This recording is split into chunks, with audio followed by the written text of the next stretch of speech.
HD2 Scottsdale, Phoenix. Class is back in session, and so is Phoenix Rising. Celebrate the start of the school year on Saturday, August 23rd at 7:30 p.m. as Phoenix Rising takes on Colorado Springs in the back-to-school match. It's a night for students, families, and fans of all ages to come together and kick off the new season in style. Tickets start at just $15. Grab yours now at phxrisingfc.com. New school year, same rising energy. Hi, I'm Dustin, your friend and jeweler at Shane Company. If you're shopping for an engagement ring, we want you to feel like a kid in a candy store. All of our diamonds are in stock, in-store and online, so you get to use your eyes, not your imagination. Come in and look at marquee-shaped diamonds right next to ovals and pears. As your friend and jeweler, you can trust you'll get your dream diamond at an everyday competitive price. We have the widest selection in-store and at shaneco.com, because a friend knows choosing a diamond is personal. Shane Company, your friend and jeweler. A noisy garage door is a cry for help that often requires only simple maintenance. However, if left untreated, could lead to costly repairs. Hi, I'm Tommy Mello from A1 Garage Door Service. Don't wait until a simple garage door repair becomes a major problem. If your garage door is noisy, if bugs are getting in, or if it struggles to open, your garage door is in need of repair. From simple repairs to upgrades, it's A1 from day one. We fix garage doors fast and with quality parts designed to last a lifetime. Our springs, rollers, and openers are tested by running them up and down, open and closed, all day, 24/7, so you can feel confident with every A1 garage door repair. Replacing the bottom rubber on your garage door can have a huge impact on the number of bugs you see in your garage and in your home. Keep those creepy crawlers outside by calling A1 Garage Door Service today and receive the best service, best parts, and best warranty in the industry. A1Garage.com, A1 from day one. Call today and take advantage of our $29.95 tune-up special. Hey, it's Big Cat from the Pardon My Take podcast. If you're looking for a drink that keeps the fun going without weighing you down, pick up some Truly Hard Seltzer. It's crazy refreshing, comes in tons of different flavors, and has only 100 calories per serving. Truly makes it easy to keep the fun going with your crew, which is exactly why it's the official hard seltzer of Pardon My Take. Whether you're out with friends, hosting a game day at home, or just kicking back, grab a Truly Hard Seltzer. Pick it up at your local Total Wine, Walmart, or Circle K, because there's always a lot of party left, Phoenix. The UPS store has high-quality, industry-approved packaging materials. So stop by and get 15% off packing materials and protect it with our pack and ship guarantee. Visit the upsstore.com/guarantee or a location near you for full details. AM 1060 KDUS Tempe, Phoenix, and KSLX HD2 Scottsdale, Phoenix.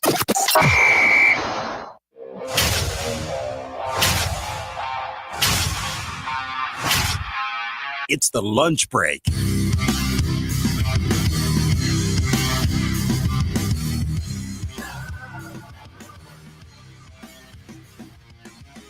Football is back. Preseason getting underway last night.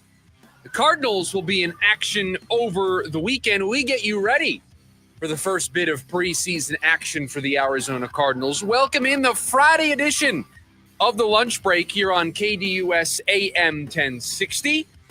Appreciate you joining us. Chris Schubert with you for the next 2 hours here on a Friday. Producer Evan is behind the glass. He's taking your phone calls. 480-864-1060 is the phone number for you to join us here today on the show. We've also got you over on the KDUS AM 1060 YouTube channel. That is where you can watch the program, see the program for the next 2 hours. So multiple ways for you to join us here on a Friday. Preseason underway last night, and I would make the case that what you got a chance to see if you sat down to watch a little preseason football was the best and worst case scenarios about playing your starters. And so that's where we start today's program. Time for our top story of the day. It's the Daily Special. Producer Evan, should we start best case and then go worst case? Or should we get the bad out of the way? I think you always got to go worst case first. Well, the worst case scenario, when you play your starters in preseason, is what happened to Anthony Richardson last night. Now, I think a lot of what happened to Anthony Richardson last night falls on Anthony Richardson for not picking up that protection, not seeing that he was hot and making a throw. but he did get absolutely demolished. He fractured his pinky. He had to leave the game with an injury. That is what you fear when you play your starters in a meaningless preseason game. That is what you are trying to avoid. And think about it in this context for just a second. The Colts have a quarterback battle on their hands. They don't know who their QB1 is going to be when they start the season in week 1. They brought in Daniel Jones. They have Anthony Richardson, who they drafted in the first round a couple years ago. They need every single one of these reps to make that decision. And just like that last night, Daniel Jones is in the game, and you don't even get a chance to evaluate Anthony Richardson. Now, it does look like it's just a dislocated, fractured pinky. It appears it's just a couple days off, and Anthony Richardson will be out there at practice. So it could have been much worse. But everybody in the moment seeing that play on social media, if you weren't watching the game on the NFL Network, you took a second and you thought, what if that was Kyler Murray? What if that was Marvin Harrison Jr.? What if that was Josh Sweat? Just name a player that goes down with an injury. You'd be thinking, why are they in there? Why are they playing these meaningless reps of football in a preseason game that doesn't matter? So that's the worst case scenario. That is the worst it can get in preseason. But the best is what Cincinnati and Joe Burrow and specifically the offense looked like. A couple touchdowns for Joe, having that connection with Jamar Chase, moving up and down the field free and easy. Their defense still a major concern. Would have been nice to maybe have an elite pass rusher out there. Just a thought. Maybe you go out and get an elite pass rusher to join the... Oh, wait, you just have one on your roster? He's just not playing because you can't agree on a contract? Everybody searches for an elite pass rusher. Everybody wants to find the next Micah Parsons, the next Max Crosby, the next TJ Watt. Everybody wants to have their own Trey Hendrickson on their team. You have one of those players on your team. 17 and a half sacks each of the last 2 years. Nowhere to be seen. Because you can't come to terms on a contract. And so, what does your defense look like last night? Tanner McKee carving you up. Tanner McKee looking like a Pro Bowler in preseason. I mean, he looked great yesterday. He made a throw down the sideline. He looked great. He looked awesome. He looked like a high-quality backup, one of the best backups in the NFL. That's the way he looked. So to put the defense to the side for just a second, offensively, your offense looked great. Joe Burrow looked great. Jamar Chase looked great. That's the best case scenario for the Cardinals this weekend in training camp is Kyler Murray, Drew Petzing. This offense goes out there for however long they play. 1 series, 2 series, a handful of series. And if they look that good, you're going to feel great. But every single time Kyler takes a drop back, you're going to be worried about what happened to Anthony Richardson happening to Kyler Murray. This is why preseason, most of the time, teams don't play their starters. This year, you're seeing a trend going the other direction. It feels like a very highly concerted effort by teams to try to not get off to a slow start. That they feel like sitting these players in preseason is doing more harm than good for the first, not even first week of the season, first couple of weeks of the season. You have that slow start. So best case, worst case scenario on display just in last night, just in a couple of hours of preseason football. You saw the best of what tomorrow could look like for the Cardinals when they take on the Chiefs, and you saw what the worst could look like for the Cardinals tomorrow when they take on the Chiefs. Now, do I think that they'll be in a situation where Kyler doesn't pick up somebody that coming in hot and they get a free rush? No, I don't. But I understand it could go south. It could. But you have to see what you have at some point. Am I worried that Kyler Murray isn't going to be able to pick up a basic protection and know where the free rusher is coming from and not get the ball out in enough time? No, I'm not worried about that specific play happening to Kyler Murray, but you can't help but watch that play last night and wonder and worry Something like that could happen in the Cardinals game. Maybe not that specific play, but something happens to the interior offensive line. Somebody trips and falls. Now you've got a free rusher in Kyler's face. He takes a bad sack, rolls up on his knee, lands weird on his collarbone or his shoulder. All of that stuff is possible. So maybe it's not the one-to-one replica of what happened to Richardson last night. But you can't tell me that you didn't think about it when you saw that play on social media. It's hard not to say crossed your mind. First thought that crossed my mind. Second thought, my first one was, are they rocking with Daniel Jones now? Well, I mean, when we found out that it was not going to be a long-term injury for Richardson, I think we're back to the quarterback battle being on there in Indy. As much of a quarterback. I mean, it is a quarterback battle. It's just not a hot. I don't even know what words to use to describe it. Not a lot of potential in Anthony Richardson, but we're not. This isn't Brett Favre versus Aaron Rodgers in a preseason camp battle. No. I mean, this is Daniel Jones and Anthony Richardson. This is not your A-tier camp battle. No. Listen, and to be honest, I was like, they should give Riley Leonard a look. Pretty clear why they're not giving Riley Leonard a look. He didn't look great last night. Young kid, preseason, first couple snaps. We're not going to. I understand. We're not going to write his Wikipedia page or his career page down yet. Not at all. Just saying, pretty clear why he's not in the conversation to this point. No, and I think they spent a decent amount of money on Daniel Jones, so they do want to see that investment. They spent a lot of, in terms of draft capital, on Anthony Richardson. They invested a top pick in him, so they kind of want to see that through. And so that camp battle is one to keep an eye on, but that's the thing you fear. And Matthew mentions it over on the KDUS AM 1060 YouTube live stream, saying picking up a protection or not, sports are sports, man. And I hate to boil it down to something that simple, but Matthew, you said it better than I could. Sports are sports. Weird things are going to happen. Weird plays are going to happen. Whether it's week 1 of the preseason, or it's week 16 of the regular season, or it's the Super Bowl. You step foot on that field, you go out on that diamond, you step on the court in basketball, you never know what's going to happen, right? I'll give you a perfect example. Tyrese Halliburton in the NBA Finals. He thought he was good. Thought the calf strain was fine. Thought he could gut it out. One play, ruptures his Achilles, losing a whole season.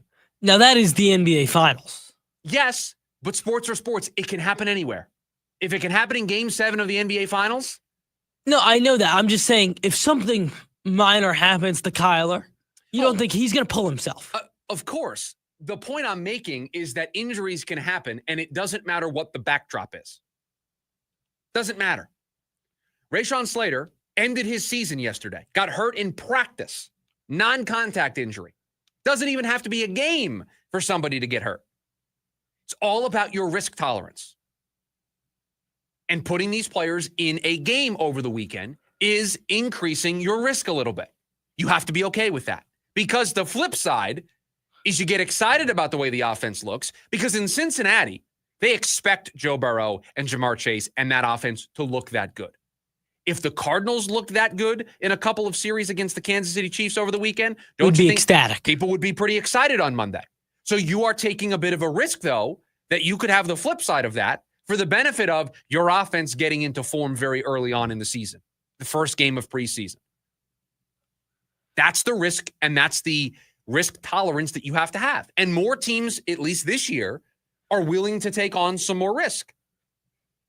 Because I think there's been more weight put into the beginning of the season. And do I think one series is going to be the difference? Probably not.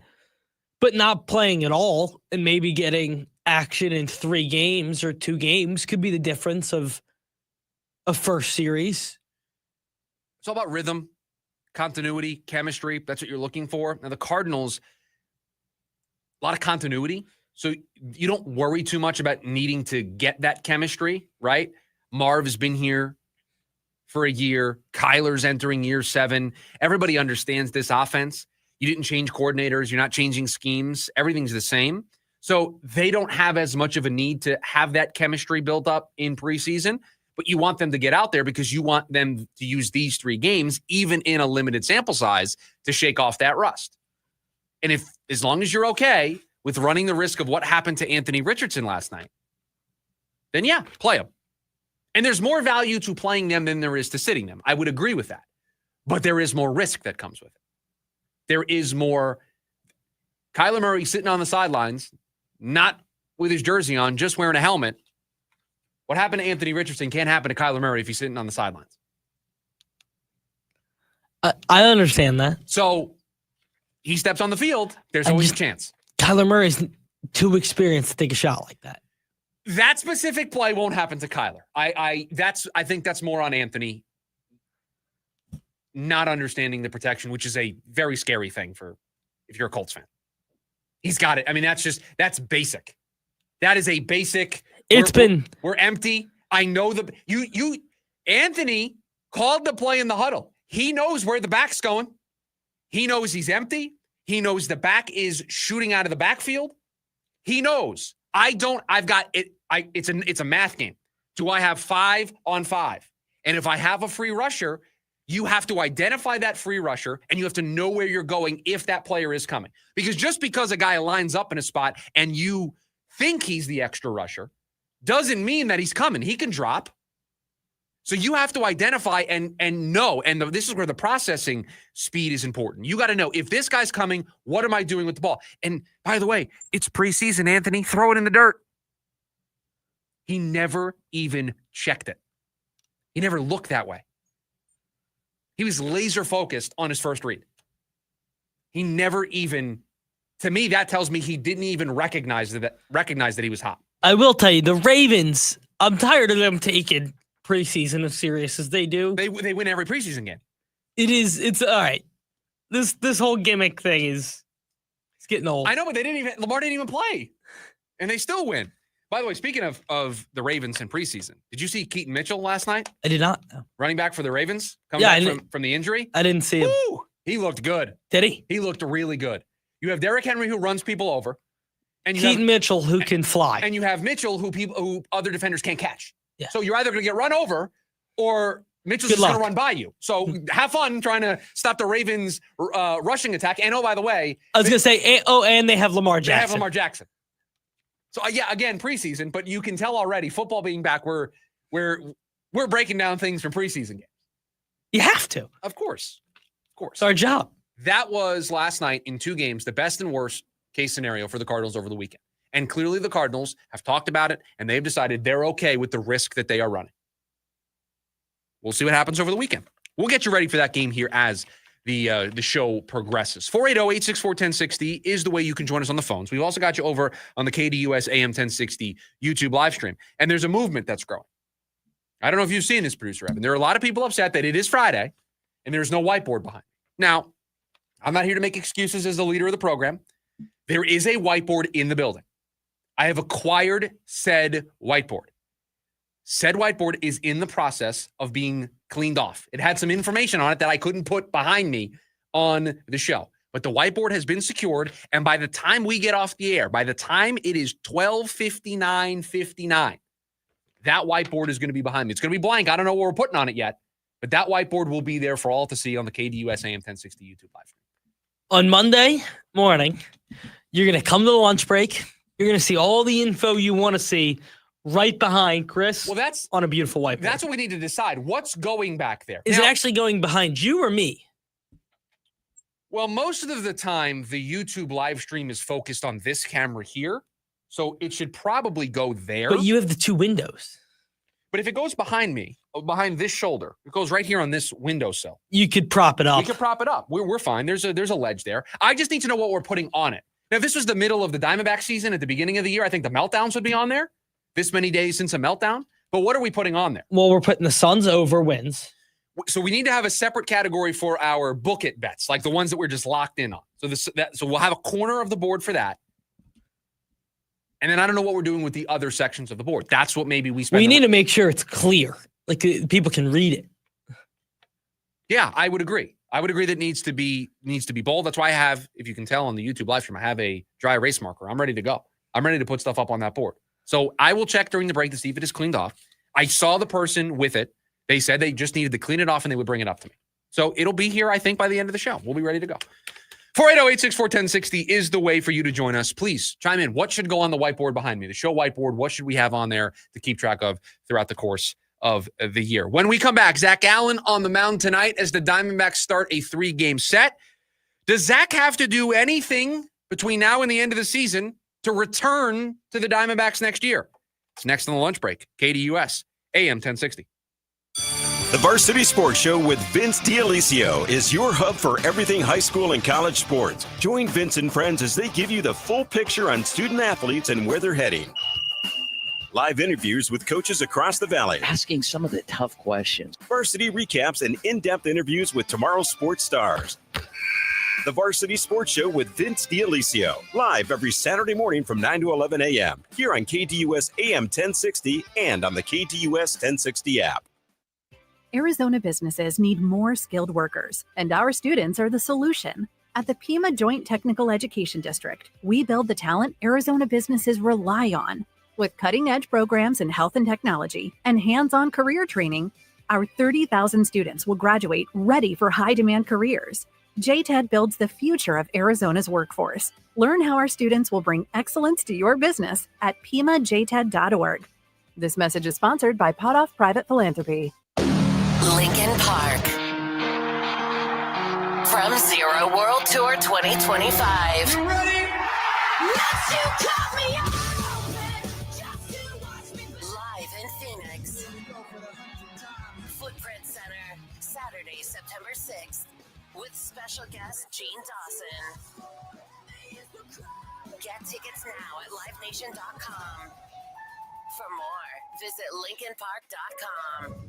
Jack here. My bonus Jack combo starting at $3.99 comes with fries, a drink, and a burger with 1, 2, or 3 patties. It's a meal that'll actually make you happy. Starting at $3.99. Get so much more. Welcome to Jack in the Box. Plus tax. Limited time only. Price and participation may vary. Life's better with American Family Insurance because we know it's not just a car. It also drives your children's dreams. So whether you're going to soccer practice, robotics club, or opening night in the school play, we help protect those dreams. Save up to 23% when you bundle auto and home. American Family Insurance. Get a quote and find an agent at amfam.com. Products not available in every state. Visit amfam.com to learn how discounts may apply to you. American Family Mutual Insurance Company, SI, and its operating company, 6000 American Parkway, Madison, Wisconsin. At Sprouts, you'll find healthy around every corner and tasty on every shelf. And you know what's even more delicious? With our new Sprouts Rewards, you can earn points, explore member-only perks and personalized offers, and enjoy savings. Download the Sprouts app to join today. Jim Rome here with your Rome Report. Not that the Red Sox will ever make up for letting Mookie Betts get away, but they're doing everything they can to make sure it never happens again.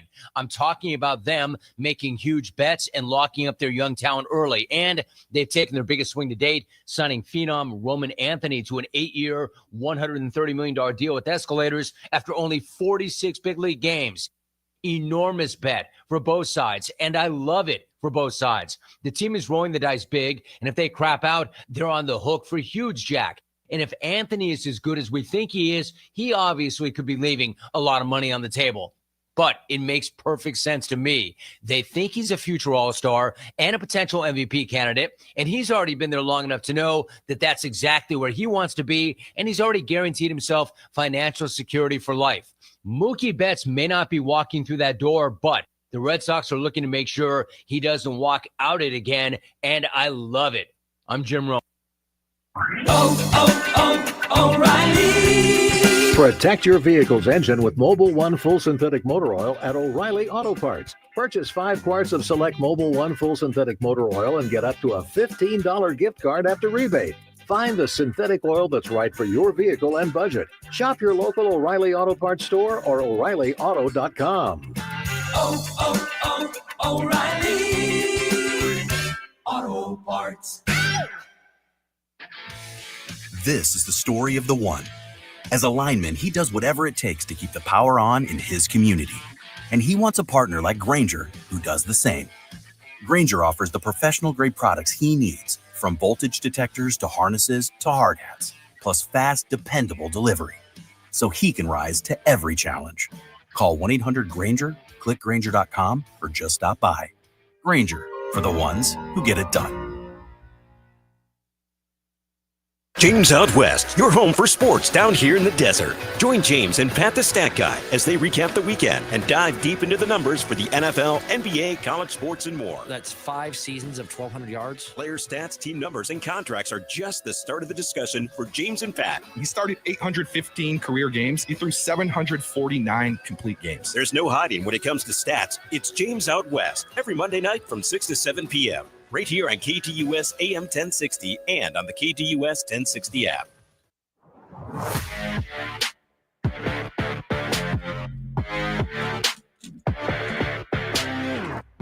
I will accept the apologies at 480-864-1060 on the KDUS AM 1060 YouTube channel, because if you go there right now, you will see behind me, the board is up. And we have to work on what marker we use in order to make sure that everybody can see what is written on the board. And perhaps we put the board, producer Evan, I did not clear this with you during the break, but I wonder if we move said board to a different location and just have a camera on the board. That might be a good idea. I don't know where. We'll go inside baseball here for a second. There is a... Could we put it in the top corner? What do you mean top corner? Like of the stream. Oh, you want like a multi-view sort of thing. I don't know if we can do all that. That feels way above my pay grade. But what we could do is I have a what used to be the studio cam that looked over everything that we don't use anymore. I could take that and we could maneuver it and have it just pointed directly at the whiteboard. I think that's a good idea. The whiteboard is behind me. We have book it on there and we have the Suns win total over. I don't know what else is going to be on there, but we've got a whiteboard. So again, the apologies will be accepted all throughout the course of the program. However you want to deliver them, looking at you, Brian, I'll accept those apologies. You want to call in? That's fine. You know what? Maybe if you call in, producer Evan will take the call. I don't know. We'll see. See how we're feeling today. Yeah, I mean, they questioned whether or not this whiteboard would be here by Friday. And here we are, second segment into the program. It's up already. Don't question me. That's all I'm saying. The Diamondbacks are back in action over the weekend. They start a series tonight against Colorado Rockies. Zac Gallen on the mound. 6 innings, allowing just 2 earned runs the last time he pitched for the Diamondbacks. That was back on August 2nd, his first start since the trade deadline.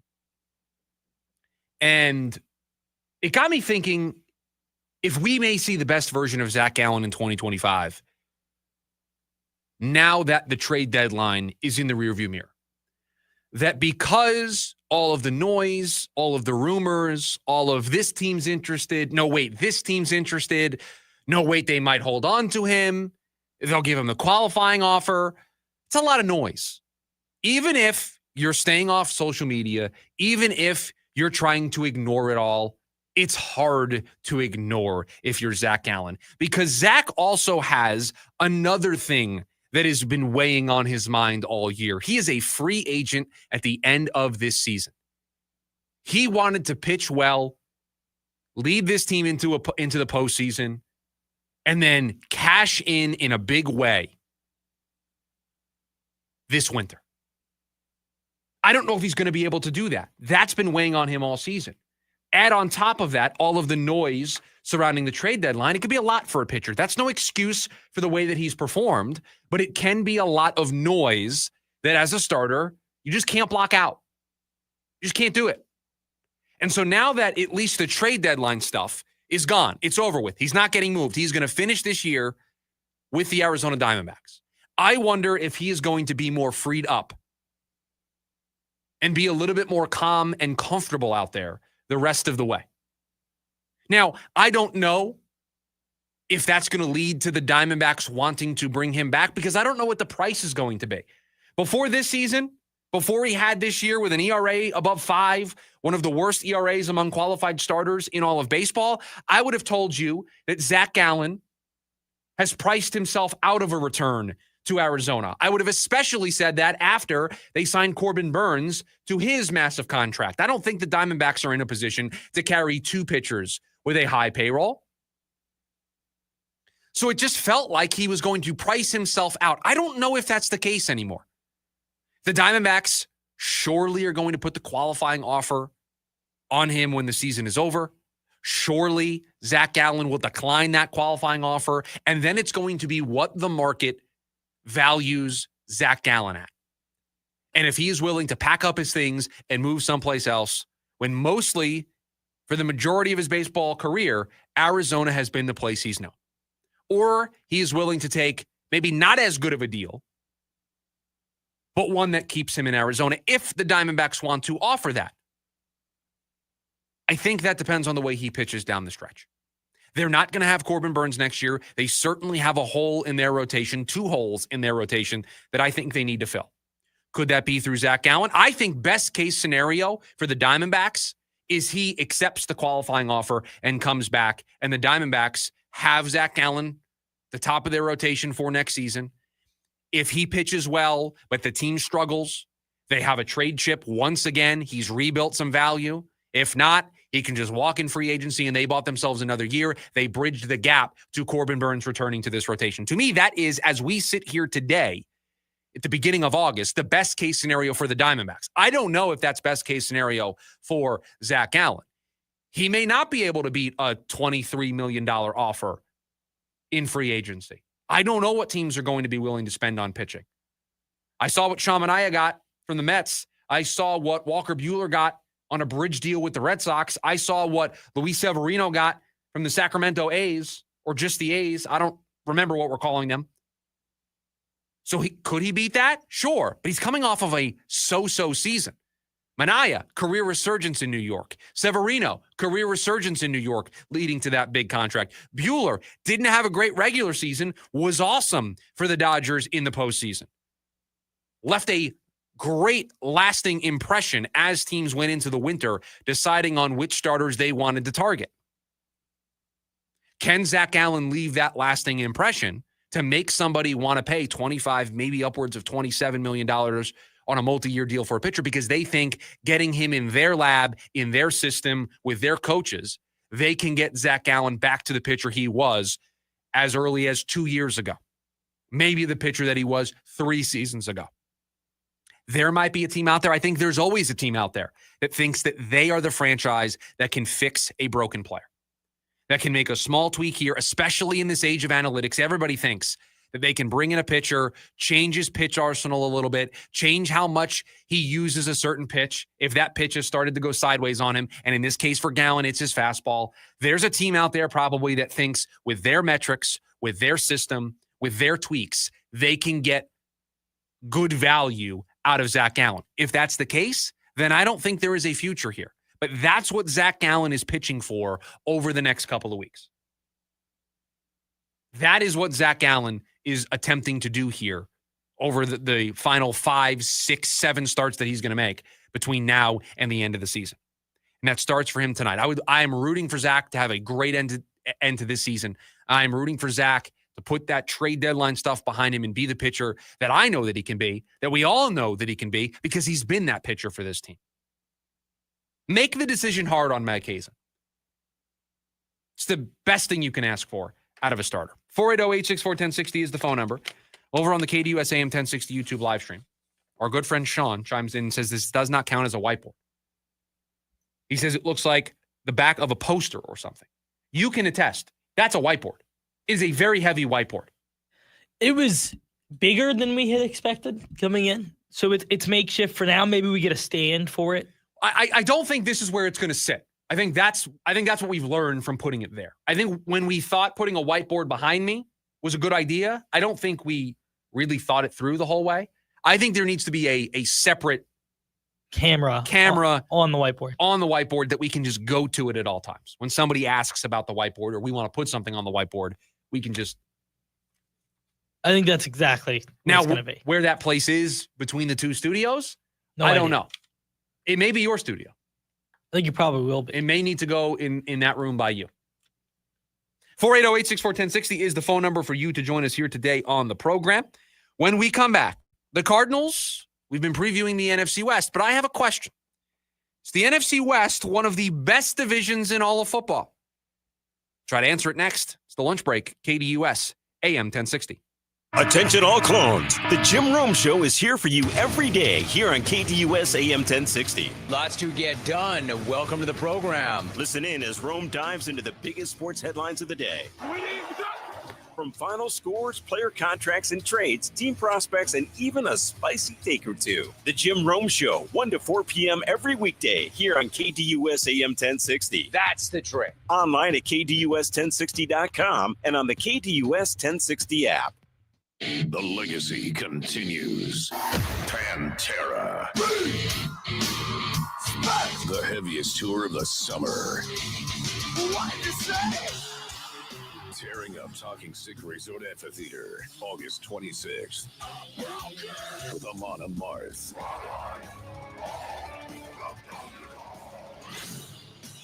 On sale now at LiveNation.com. Part of the America First Credit Union Concert Series. You want to see the ring? Here, I have a picture. Wow, look at you.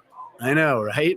Went to Hellsberg and customized the whole thing. Oh, yeah? Yeah, well, I showed them all our inspiration photos, picked the setting, the diamond. It's actually pretty fun. Now for the real hard part, asking her. Well, congrats, buddy. The ring looks awesome. Start your story with Hellsberg. Designed with care and craft since 1915. Shop in store or at hellsberg.com. We finally switched to T-Mobile because with them, we can be connected here and there. ¡Listos todos! Estas son las mañanitas. Now we just need to harmonize. Switch today. Get 4 Samsung Galaxy S25 phones with Galaxy AI. Plus, get 4 lines for just $25 per line. Visit a store, T-Mobile.com, or call 1-800-T-Mobile. 1-800-T-Mobile. For well-qualified customers with autopay plus taxes and fees and $35 per line connection charge. Minimum 4 lines on plan. Contact us of canceling lines. Plus $5 per line without autopay. Debit or bank account required. Visit T-Mobile.com. That'll be 30 even. That's 90 points! Sorry, that was a lot. Now that I'm getting 3 times the points on food and fuel with the Navy Federal More Rewards American Express card, I get a little too hyped sometimes. Cool. Would you like your receipt? In the bag! Sorry, in the bag, please. Learn more about the everyday, everywhere Navy Federal More Rewards American Express card at NavyFederal.org. Navy Federal Credit Union. Our members are the mission. Navy Federal is insured by NCUA. The garage door springs that come standard with most homes don't last. And when they fail, it's not just inconvenient, it's dangerous. Hi, I'm Tommy Mello at A1 Garage Door Service. Our springs are the toughest in the industry, backed by our lifetime warranty. That's right. Fix them once and you're covered for life. Don't risk your family's safety or your peace of mind. Let A1 replace your springs before they become a problem. From repairs to upgrades, it's A1 from day one. A1 from day one. Oh, Mr. Gecko, is it true what they say about Geico's emergency roadside service? I'll own up to it. Yes, it's all true. You mean to say Geico's emergency roadside service really is 24/7? And it's available on the phone or app. It's all part of getting more with Geico. I don't mean to be rude, but could I scooch past you all? You're standing in the way of my yoga class. One more, Mr. Gecko, the fans must know. Why yoga? Well, it helps with my posture. It's my back. It ain't what it used to be. Get more than just savings. Get more with Geico. Ready to tackle each morning with the best sports information coming at you? I'm going to take a logical approach. Get that weekday mornings on KDUS AM 1060 from 6 to 9 a.m. with the Dan Patrick Show. Dan Patrick, the Danettes, sports icons, sports legends, celebrities, poll questions. The Dan Patrick Show has it all. It's a crapshoot. Be sure to lock your dials to AM 1060 or 100.7 HD2 from 6 to 9 a.m. Mornings just got better. This story is about us.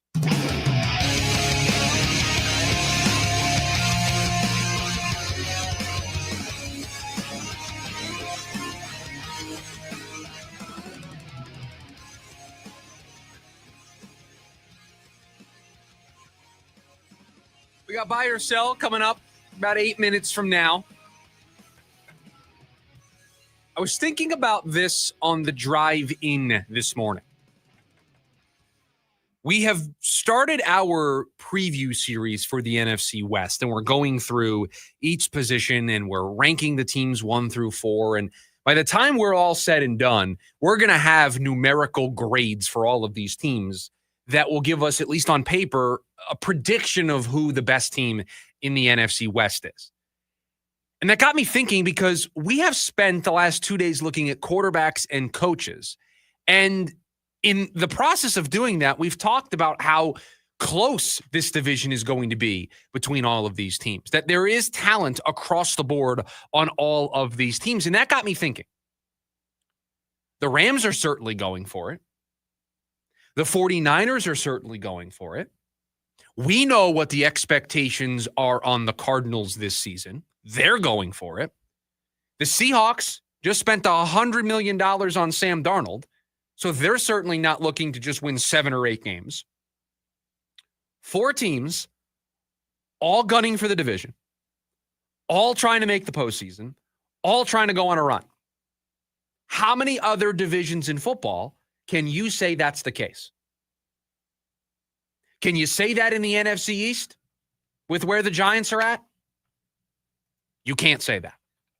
Can you say that about the NFC South with where the Saints and Panthers are at? With where the Falcons are at, starting a young quarterback? You can't say that. You can say it about the NFC North, although I think there's more pushback. Minnesota's taken a step backwards. They're starting a year 2 QB who hasn't taken a snap in the NFL. Certainly taking a step backwards, but what's that going to look like? The team's still very good. Very good. And do I think they have a better roster than most of the teams in the NFC West? Certainly.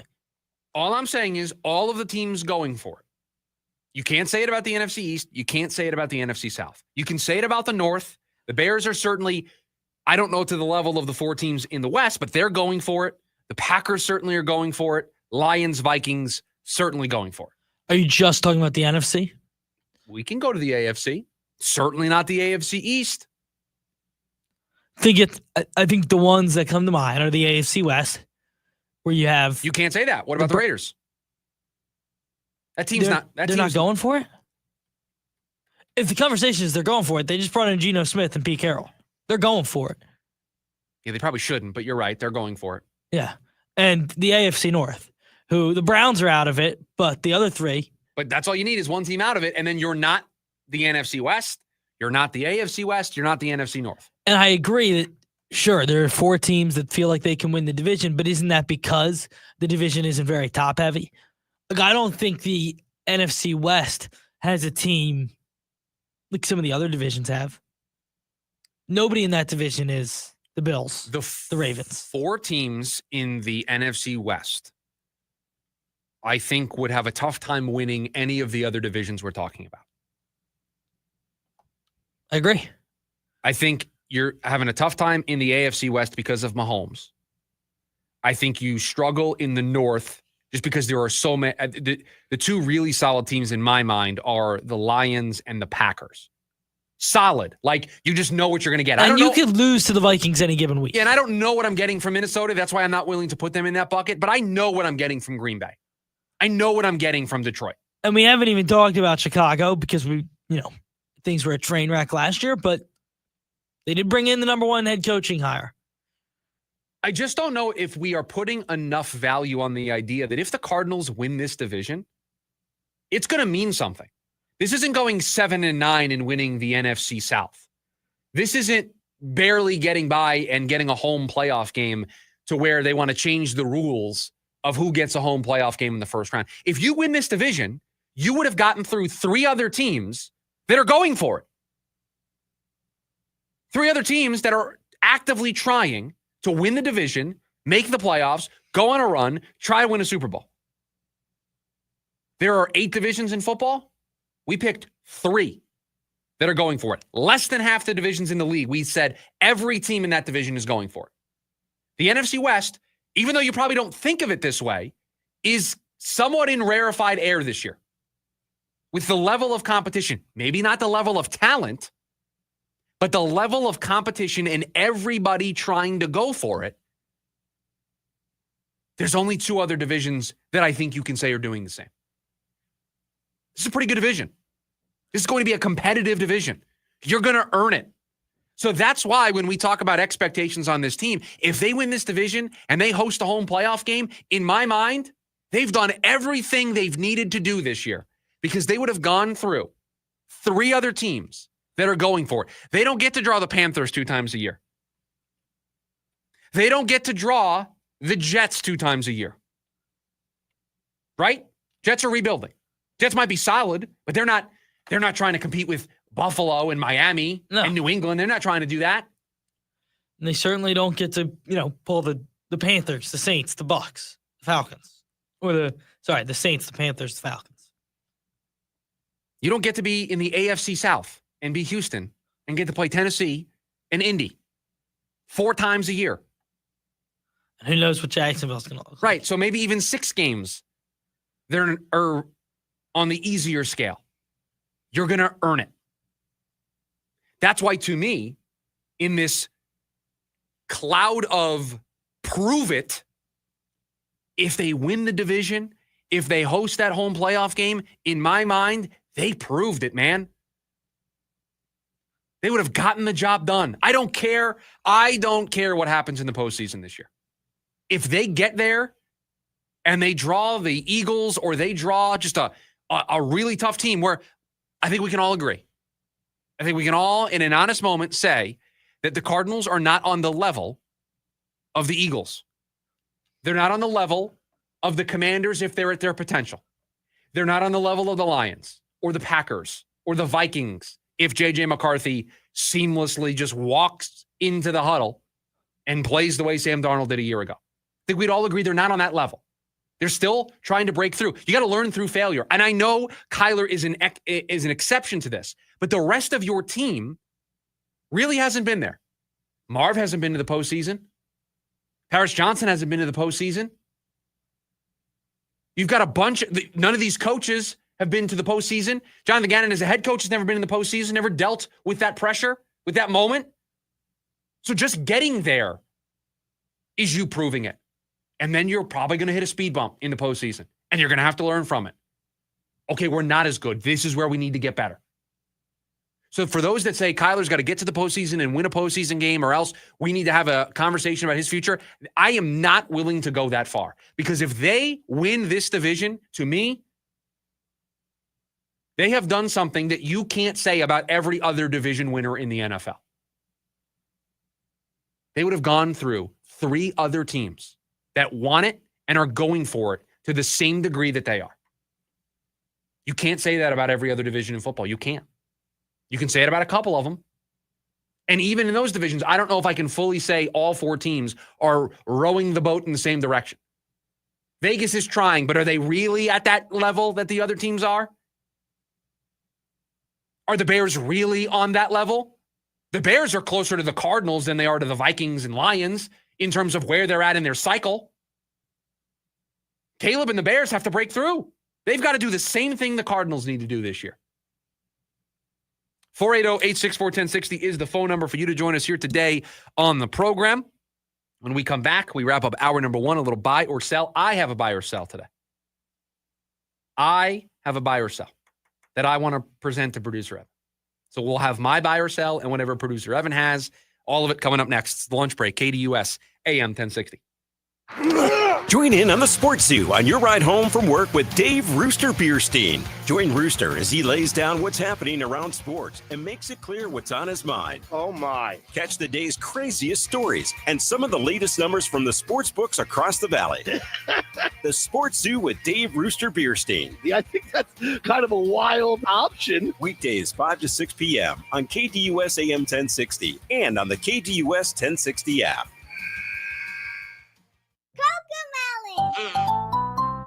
Make memories you'll cherish for years to come. Join Miss Appleberry, JJ, Cody, Nina, and Cece for a lively Melon Patch musical adventure in this exciting interactive live show. Saturday, October 4th and Sunday, October 5th at the Arizona State Fair. Sing along. Dance along. Play together. Tickets on sale now at azstatefair.com and include Arizona State Fair admission. It's a celebration of connection and childhood wonder. Coco Melon Sing Along Live inside the Coliseum at the Arizona State Fair. There are a million reasons to smile, a million reasons to laugh. And now the Arizona Lottery is giving you a million reasons to play. Because when you play Strike It Rich, all cash or any scratchers worth $10 or more, you can enter the $1 million Mega Market giveaway for a chance to win an all-expense paid Las Vegas vacation and up to $1 million. Learn more at ArizonaLottery.com. Arizona Lottery. Love the play. Hi, welcome to IKEA. Hi, I'm in a whirlwind of college prep. Gotcha. We've got affordable solutions to create the perfect college living space. Great. And visit our website to see how verified college students with an IKEA family account can receive a one-time use 15% off coupon. Nice. You guys think of everything. Pretty much. Offer ends 9/30/25. Valid ID required. Discount applied proportionally across items purchased as shown on receipt. See IKEA-USA.com/ready for college for complete terms. America. We are endowed by our Creator with certain unalienable rights: life, liberty, and the pursuit of happiness. By honoring your sacred vocation of business, you impact your family, your friends, and your community. At Grand Canyon University, our MBA degree program is 100% online, with emphases in business analytics and finance to help you reach your goals. Find your purpose at GCU. Private, Christian, affordable. Visit gcu.edu. Hey listeners, it's Vince D'Alicio with the Varsity Sports Show. We are back Saturday with our fall sports preview, this time at the Campus of Champions, Mountain View High in Mesa. Join me as we preview all of the fall sports with each coach, along with the return of the Mike and Joe Show with Principal Mike Oliver and Athletic Director Joe Goodman. It's the Varsity Sports Show, Saturday morning from 9 to 11 on AM 1060, KDUS, Arizona.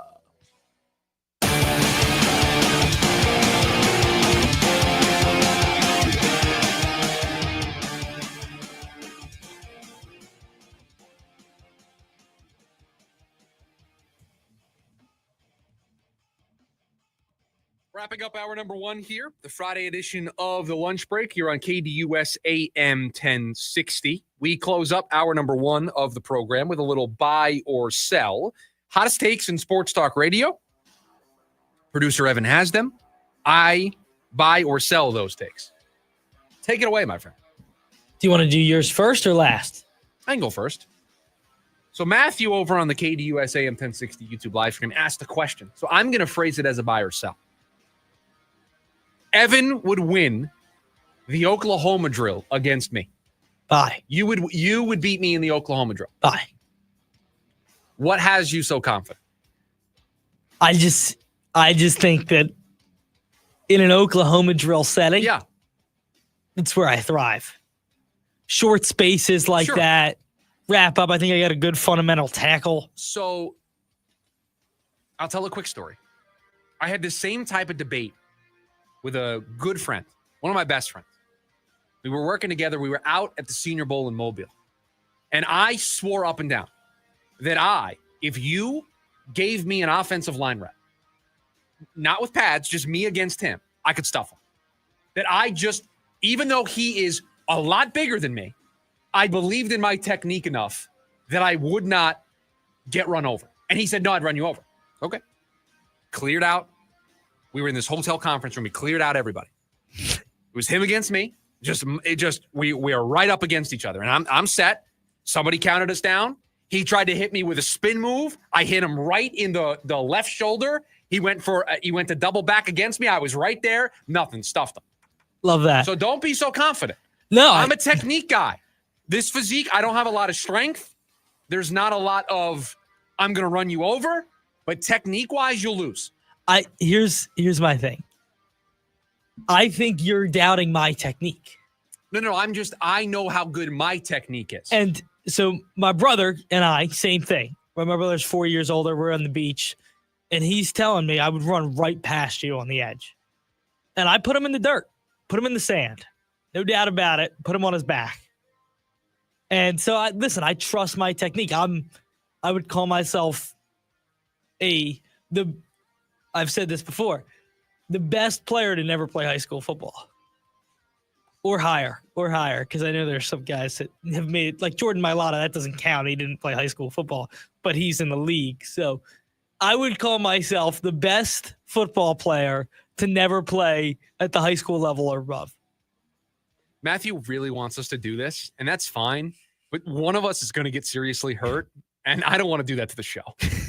So we'll just leave it as a hypothetical. Could you imagine we got hurt on company property? Right, like I don't need to deal with HR in the building when that happens. Like we're not going out into the parking lot and doing this because it's just going to cause too many problems. All right, what do you have in buy or sell today? All right. On a football note. Just imagine that email. Just imagine the email of, hey, HR person. I won't name who it is.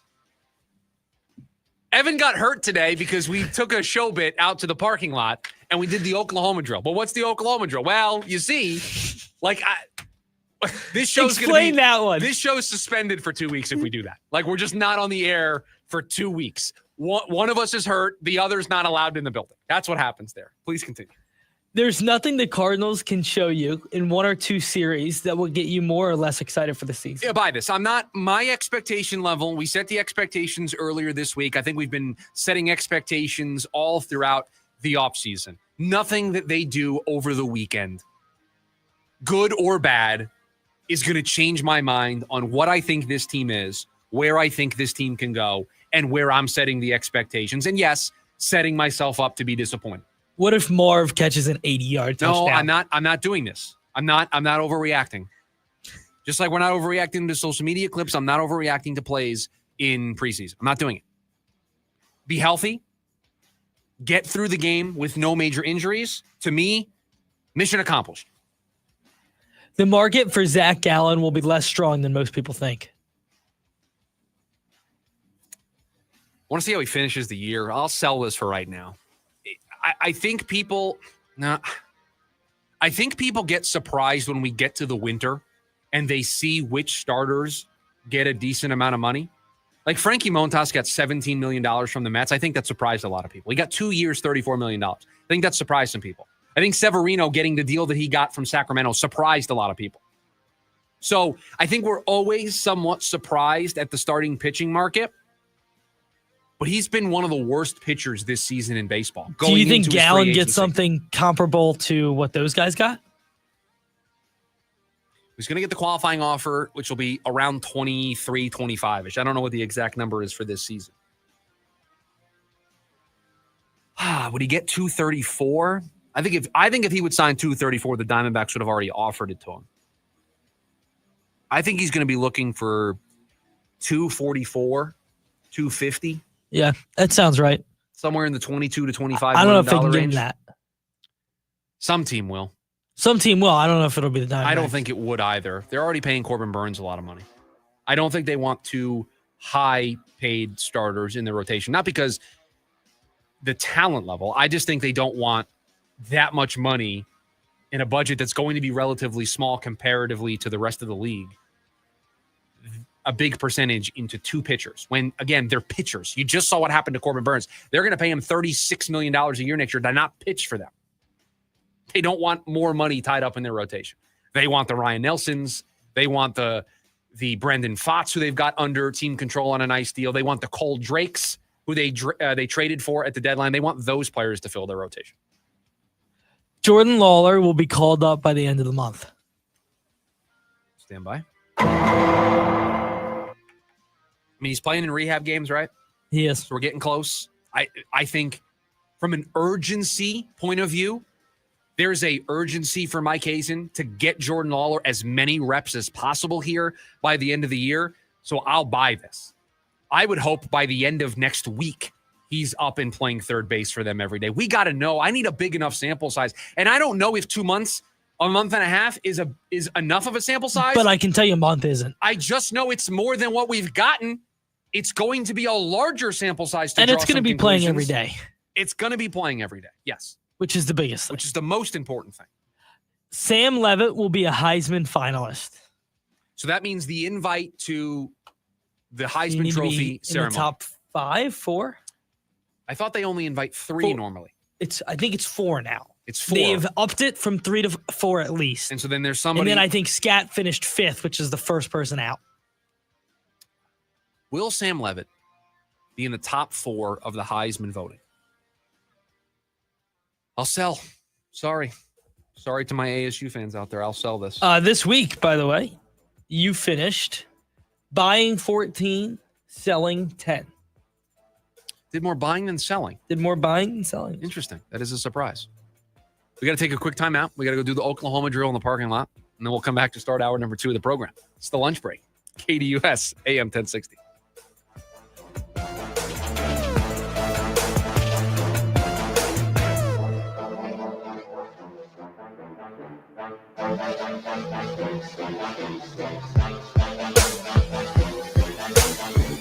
AM 1060 KDUS Tempe Phoenix and KSLX HD2 Scottsdale Phoenix. Global Credit Union, how can I help you? It's one of those voice prompts. Representative! Good morning. How can I help? Wait, is this a real person? It's 2 a.m. We're here to help members 24 hours a day, 7 days a week, 365 days a year. Impossible. At Global, possible. Learn more at globalcu.org. Global Credit Union, your world of financial possibilities. Judas Priest and Alice Cooper. The Metal Gods, Judas Priest. The Godfather of shock rock, Alice Cooper. October 22nd, Talking Stick Resort Amphitheater with special guest, Corrosion of Conformity. Get tickets now at livenation.com. Presented by 100.7 KSLX, part of the America First Credit Union Concert Series. How about we get some pizza? Nah, Sushi? no, I thought you didn't care. I don't. Slow cooked. How did they get in our car? I don't know, but we're going to Del. Del Taco's new slow cooked pork carnitas. Authentic spices and salsa roja give it a rich, deep, melt in your mouth flavor. Pork carnitas are here for a limited time, so get some tender, juicy Del Taco today. Hey, Goodwill treasure hunters. Join us on Monday, August 18th for 50% off, so you can tell everyone I got it at Goodwill. That's right, for one day only, your neighborhood Goodwill is offering 50% off the hundreds of thousands of unique items arriving in store daily. Plus, we're even extending store hours from 8 a.m. to 10 p.m. So get ready to shop and donate at Goodwill and get half off treasures like clothing, decor, and more only on Monday, August 18th from 8 a.m. to 10 p.m. See you at Goodwill. At Cox, we're always a step ahead, like your dog who barks before the doorbell rings. Senses trouble before there's trouble, like advanced security that blocks online threats before they happen and knows when the peanut butter's hiding medicine. That's why we keep surprises off your bill. With Price Lock, the price of your internet and mobile plan won't go up for up to 3 years guaranteed. Right, Sir Berkalot?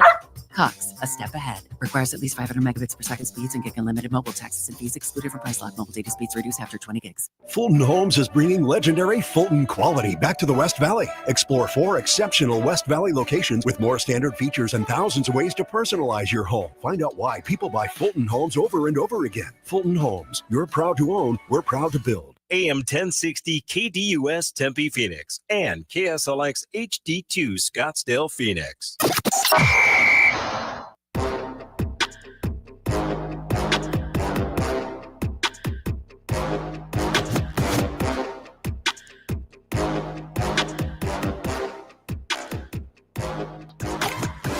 Hour number 2 here of the lunch break on a Friday. We appreciate you joining us. Chris Schubert with you. Producer Evan is behind the glass. 1 hour till the weekend for all of us here. And it is the weekend. Football's back.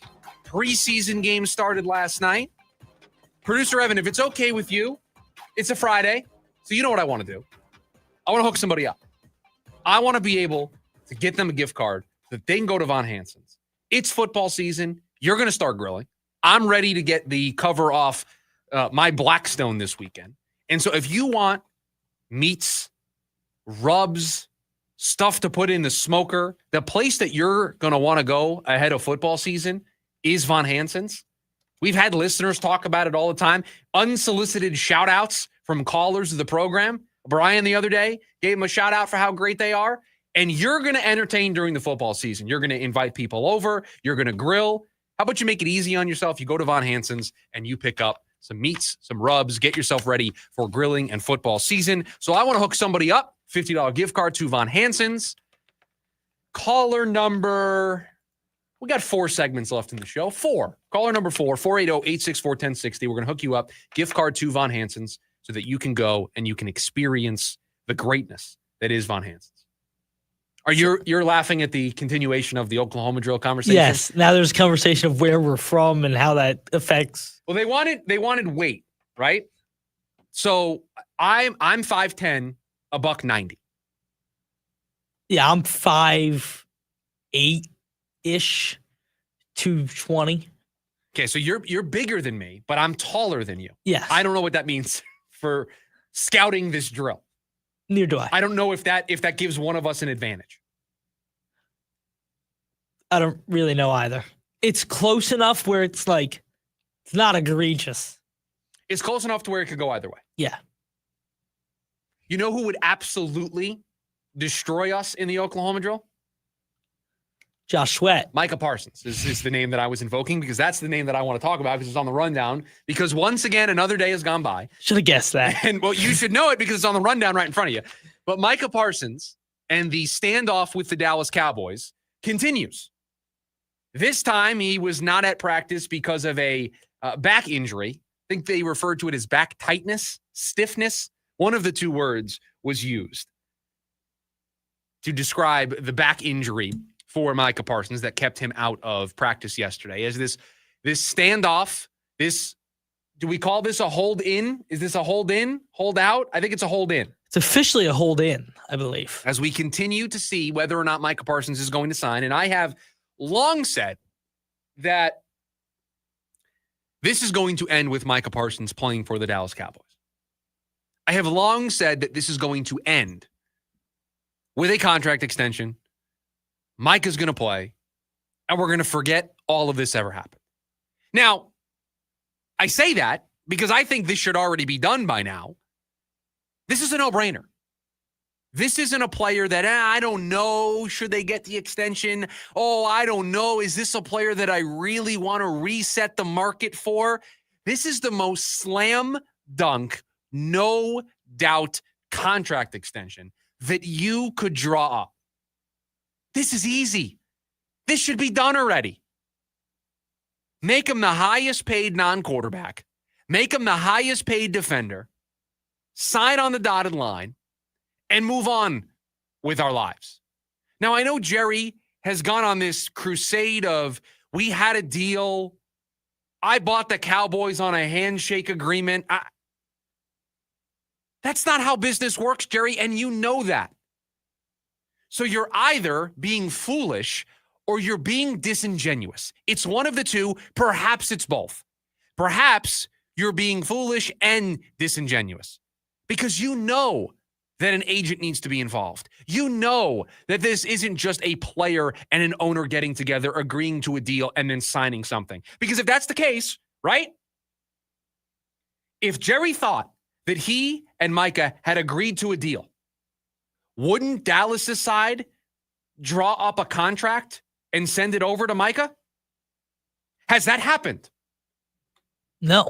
So not to my knowledge. They have not sent him a contract. If there was a handshake deal between the owner of the Cowboys and their star player to where Jerry and his side of things thinks that this deal is done, wouldn't those terms have been put in a contract and sent over to Micah Parsons and his representation to be signed with a memo of glad that we could come to this agreement? And then Micah could be like, whoa, wait a second.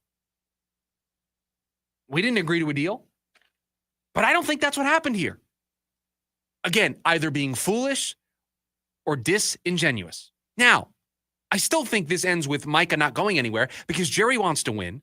Jerry is stubborn. He is not going to trade Micah Parsons. But let's live in a world for a second where he does.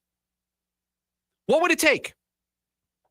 Producer Evan asked me this question in the morning meeting today. It was a leading question because he saw a story on Bleacher Report that put together trade packages for a bunch of different teams. I hadn't seen it, and he asked me what I would have been comfortable giving up for Micah Parsons. I would have been comfortable trading Darius Robinson, 3 first-round picks, and a day 2 pick to get Micah Parsons. And I wouldn't have even blinked at that trade package because I would spend all 3 of those first-round picks trying to find somebody close to what Micah Parsons has given the Dallas Cowboys his first couple years in the league. I don't know if the value of all 3 of those picks could match the value that Micah Parsons has brought to the Cowboys so far and will continue to bring to the Cowboys or wherever else he plays. Now, the deal that Bleacher Report had was 2 first-round picks. It was a couple of day 2 picks. I think it was a second and a third, and it was Zaven Collins. So I got to give up less first-round draft capital. I like Zaven Collins. That's an easy swap with Darius Robinson for me, and I feel like a winner. I feel like I did better in this deal. I would run this trade in to the league office, to the information system that they use to submit these trades. I couldn't do this deal fast enough. Everybody in the league is searching for a player like Micah Parsons. There's not another team that has a player that is Micah Parsons. And if I have to give up a pair of first-round picks in order to get him, no questions asked. Not just because of where the Cardinals are at in their cycle of winning, not just because they're trying to break through and make the postseason, and certainly adding a premier pass rush talent like Micah Parsons would take them to the next level. But also because Micah Parsons is just a great player. Every team should be interested in this. Everybody is searching for this player. Everybody wants somebody like Micah Parsons on their squad. So not just because the Cardinals are trying to win now and it is a win now move, but because it also is a good move for the future. He's 26 years old. That is part of the reason why he's not going anywhere. That is part of the reason why the foolish part of Jerry Jones will drag this out as long as possible. We assume most of these contract disputes are going to get worked out. Most of the time they do. History suggests that that's the case. Could I see Micah Parsons willing to not play in week 1 of the regular season? I could. And I could see Jerry willing to call the bluff. And we are just playing a high-stakes game of chicken. Because in what Micah Parsons said in his multiple notes Twitter message, he said, I don't want to play here anymore. He said, I don't want to be a Dallas Cowboy anymore. And after that, Jerry Jones said, these things happen all the time. I'm not worried about it. So Micah's willing to go to extremes. Same thing with Jerry. Jerry is also willing to go to extremes here. How long did it take for Dak to get his money? How long did it take for CeeDee Lamb to get his money? How long did it take for Ezekiel Elliott to get his money? There's all this history here. And you've got two sides that are entrenched in their position.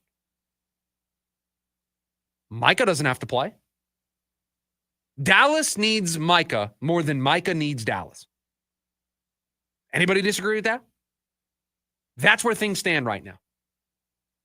Usually when a player holds out, usually when a player threatens to miss games, it's the player who gets a lot of the heat, right? Most of the time, what are you thinking? What are you doing? You're never going to be able to recoup the money that you've lost. Is Micah Parsons the exception to that rule? Is he the exception? There's not many players that really are, one, Micah Parsons, and two, have organizations so unwilling to pay them. For the first time, there's been two exceptions in one offseason. I think everybody agrees with Trey Hendrickson, and I think everybody agrees with Micah Parsons. Yeah, I mean, Trey Hendrickson isn't Micah Parsons, but I think everybody agrees that he should be paid. But people agree that how are the Bengals letting this happen again? How are the Cowboys letting this happen with a player where it is a slam dunk? No doubt this is who you should. He just should be the highest paid defensive player in football. Yes. There's no ifs, ands, or buts about it. It's simple. And they won't give it to him. And that's why you have Jeremy Fowler going on Get Up yesterday and saying that there are a handful of teams that are very closely monitoring this. They are ready. They are ready to swoop in if Dallas chooses to listen. If Dallas goes, this isn't worth it. This isn't worth the headache. We're just moving on. Now, again, Jerry is stubborn. Jerry is foolish. He's not going to cave and trade Micah. That's the hang up here. He can request a trade all he wants. Jerry's not trading him. But Jerry might not pay him either. Well, and this is what I don't get. Jerry says that they had a deal, so he's not willing to renegotiate. On the Micah side, their contention is they've never spoken about the contract in official talks with his agent. That's what I mean. So they're not even speaking the same language. I was going to say the difference between, like, look at Terry McLaurin. I think the report came out that they're $10 million off. We're in the same zip code. We're speaking the same language. We're just negotiating We're dollars right there. and cents, We're right? right there. Dollars, cents. We're 10 million off. You can feel they're close. To not be in the same language, they haven't discussed a contract with an agent. We've just played our first preseason game. They have 3 weeks till the season. There's no way this gets done by Thursday night. Micah Parsons and the Dallas Cowboys, Micah Parsons and Jerry Jones, are on two different planets right now. Now, what gives me confidence that this can get done in short order, this is the easiest decision that you can make. So there just needs to be somebody that gets through to Jerry and says, dude, just make him the highest paid defender. And if Jerry that day agrees with it, this is done. I can have this contract done in 5 minutes if I was in charge. The problem is there anybody who can get in? I don't know. To Jerry I don't and know. say, hey, you just got to pay him. Like, there's no other option. Do we know? I'm asking this honestly because I don't think I've seen this reported anywhere. Do we know what the handshake deal was?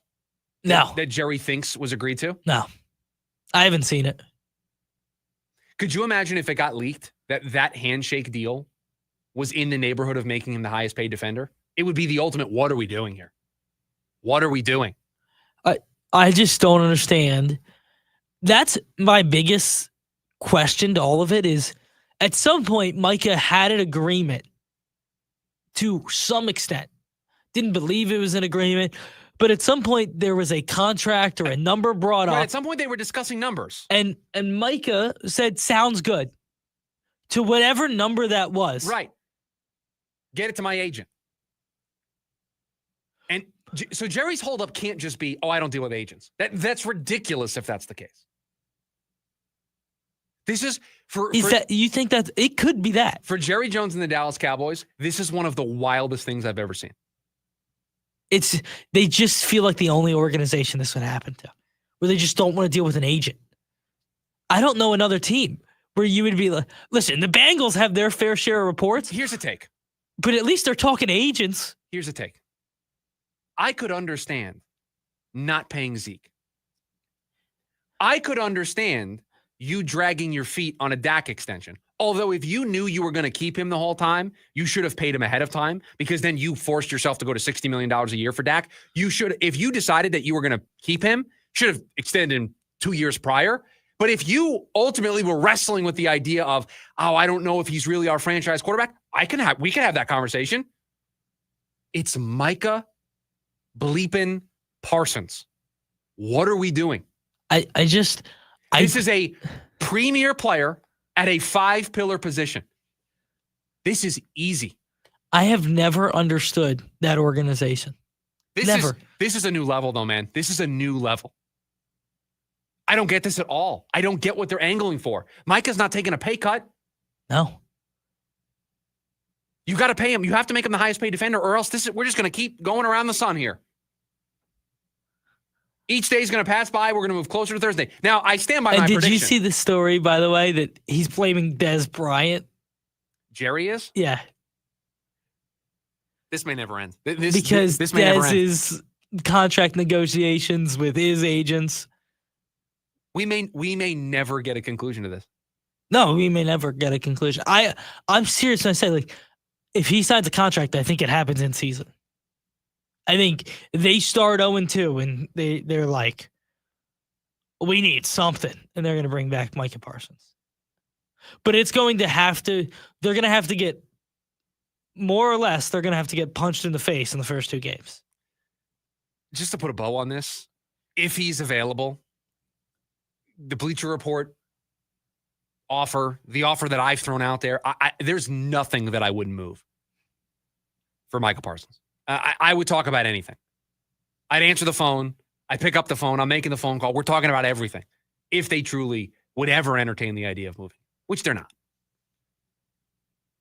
I don't think they're entertaining it right now. But how much farther does this go on where they entertain it? How much longer? Before they entertain it? Yeah. I don't think they ever entertain it.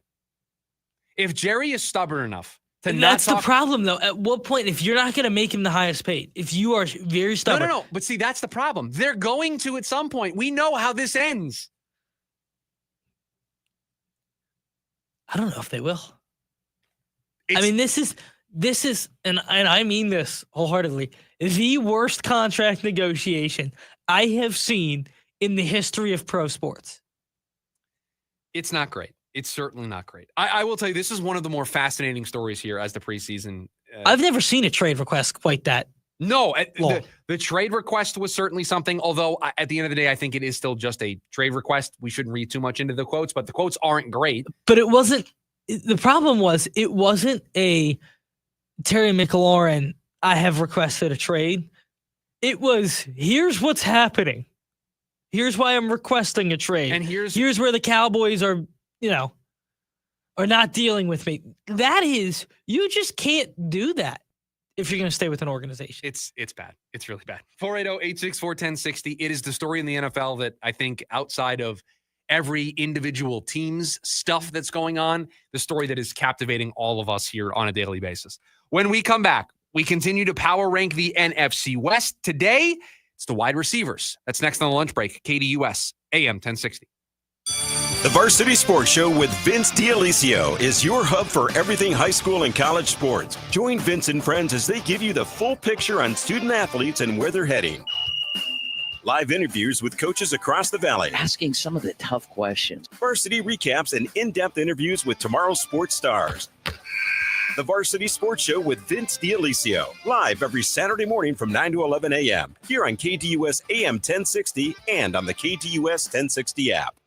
I'm Ultima Morgan of Morgan & Morgan. Every time one of my children started driving, it was terrifying. I am quite aware of the dangers being on the road. Thousands of accidents happen across the country. We see it every day. These families' lives will be changed in an instant. We fight for these families as if they were our own. We've become America's largest injury law firm by winning cases just like these. If you've been injured in a car accident, call us. Injured? Dial Pound Law or visit forthepeople.com for an office near you. Ghost World Tour 2025. Ghost Theatrical Heavy Metal Arena Rock. August 11th, Footprint Center.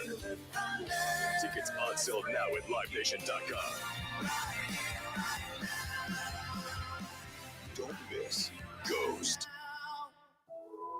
It's Halloween time, and the Disneyland Resort's 70th celebration is here. Spooky delights are brewing, with spine-tingling cheer. A pinch of pumpkin, a dash of fright, a flicker of joy to paint the night. Watch as a giant Mickey pumpkin, a headless horseman, and happy haunts have a ball. Cars Land becomes Radiator Screams. Plus, there are seasonal favorites like Haunted Mansion Holiday and Guardians of the Galaxy, Monsters After Dark. Enjoy tricks, treats, and a ghostly invitation. This happy Halloween, join the Disneyland Resort 70th celebration. Halloween time, August 22nd through October 31st. Visit Disneyland.com or contact your travel advisor for important details.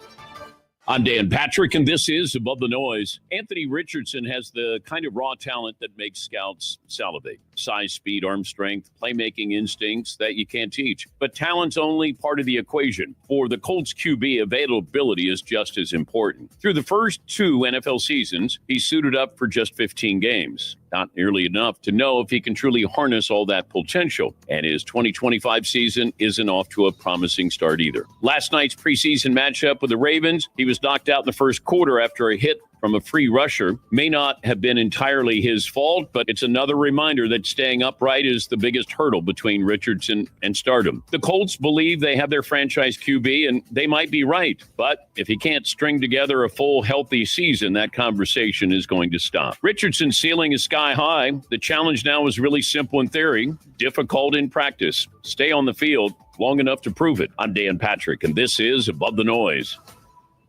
Tires matter. They're the only part of your vehicle that touches the road. Tread confidently with new tires from Tire Rack. Whether you're looking for expert recommendations or know exactly what you want, Tire Rack makes it really easy. Fast, free shipping, free road hazard protection, convenient installation options, and the best selection of Falken tires. Go to TireRack.com/Dan, see their Falken test results, tire ratings, and reviews, and be sure to check out all the special offers. TireRack.com, the way tire buying should be. Pickleball is the fastest growing court sport in the world, and no one makes playing pickleball safer, more comfortable, and quicker on your feet than Tyrol. Tyrol is the first purpose-built shoe made specifically for playing pickleball. Tyrol shoes are made with the famous Vibram outsole. Remember, Tyrol. If you want to elevate your game, you want to play longer, more comfortably, go to TyrolPickleball.com and experience how Tyrol can help your game while making you look like a real pro. James Out West, your home for sports down here in the desert. Join James and Pat the Stat Guy as they recap the weekend and dive deep into the numbers for the NFL, NBA, college sports, and more. That's 5 seasons of 1,200 yards. Player stats, team numbers, and contracts are just the start of the discussion for James and Pat. He started 815 career games. He threw 749 complete games. There's no hiding when it comes to stats. It's James Out West, every Monday night from 6 to 7 p.m. right here on KTUS AM 1060 and on the KTUS 1060 app.